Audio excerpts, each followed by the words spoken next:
think you know this about me, Sip. I'm a scuba diving instructor, and I teach specifically now that my time is so limited. I teach quadriplegics and paraplegics. That's my favorite kind of client to work with. We do adaptive scuba classes, and underwater, there's this thing that we deal with called buoyancy.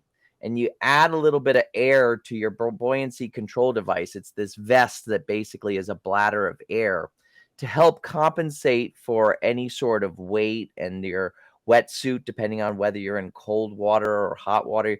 Because if you're neutrally buoyant, you're not floating up to the surface or sinking down to the ground. You're just kind of floating there. So it takes a lot of experience to be able to get neutrally buoyant. And a lot of times what happens is you add a little bit of air to your buoyancy control device. And if you don't give it enough time, and it's usually like 5 or 10 seconds, which underwater can seem like an eternity, but it takes 5 or 10 seconds for that to have any effect.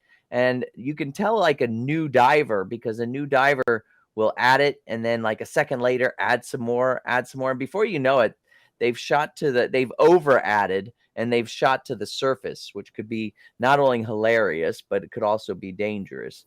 So, it's like when I think about the Fed having to add just little amounts of interest rate hike and then seeing the effect, I think about my scuba divers.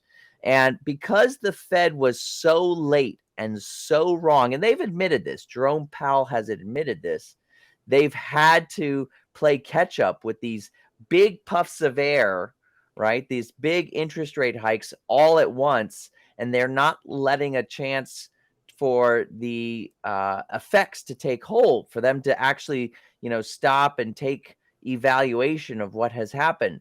And so there's a very large chance that they could overcorrect and throw the economy into shambles.